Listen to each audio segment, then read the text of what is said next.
ಐತಿಹಾಸಿಕ ಮೈಸೂರು ರಾಜ್ಯ ರೈಲ್ವೆಯ ಭಾಗವಾಗಿದ್ದ ಶಿವಮೊಗ್ಗ ತಾಳಗುಪ್ಪ ವಿಭಾಗವನ್ನು ಜೋಗ್ ಜಲಪಾತಕ್ಕೆ ಪ್ರವೇಶವನ್ನು ಒದಗಿಸಲು 1930ರಲ್ಲಿ ಸ್ಥಾಪಿಸಲಾಯಿತು.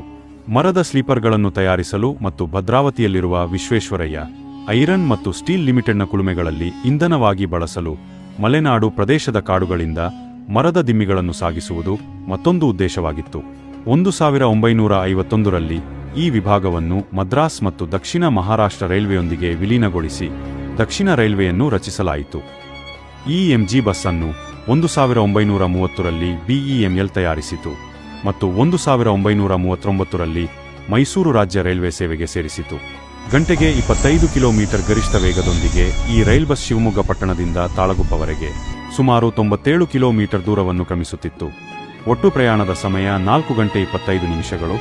ಪ್ರತಿ ಟ್ರೇಲರ್ ಕೋಚ್ನಲ್ಲಿ 52 ಪ್ರಯಾಣಿಕರು ಮತ್ತು ಮೋಟಾರ್ ಕೋಚ್ನಲ್ಲಿ 49 ಪ್ರಯಾಣಿಕರು ಪ್ರಯಾಣಿಸಬಹುದು.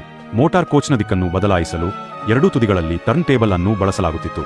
ಈ ಮೀಟರ್ ಗೇಜ್ ರೈಲ್ ಬಸ್ನ ಪ್ರತಿಯೊಂದು ಕೋಚ್ ಬೋಗಿಗಳ ಬದಲಿಗೆ ಸ್ಥಿರ ಬೇಸ್ನಲ್ಲಿ 4 ಚಕ್ರಗಳನ್ನು ಹೊಂದಿರುತ್ತದೆ. ಇದು ಕಂಡಕ್ಟರ್ಗಳನ್ನು ಹೊಂದಿರುವ ಕೆಲವೇ ರೈಲುಗಳಲ್ಲಿ ಒಂದಾಗಿದ್ದು, ಭಾರತೀಯ ರೈಲ್ವೆಯಲ್ಲಿ ಅನುಸರಿಸುವ ಸಾಮಾನ್ಯ ಅಭ್ಯಾಸಕ್ಕೆ ವ್ಯತಿರಿಕ್ತವಾಗಿ ರೈಲಿನಲ್ಲಿ ಟಿಕೆಟ್ಗಳನ್ನು ಖರೀದಿಸಬಹುದಾಗಿತ್ತು. ರಾಷ್ಟ್ರಕ್ಕೆ 60 ವರ್ಷಗಳ ಸೇವೆಯ ನಂತರ ಈ ರೈಲ್ ಬಸ್ ಈಗ ಮೈಸೂರು ರೈಲು ವಸ್ತುಸಂಗ್ರಹಾಲಯದೊಳಗೆ ಒಂದು ಪ್ರಮುಖ ಪ್ರದರ್ಶನವಾಗಿದೆ.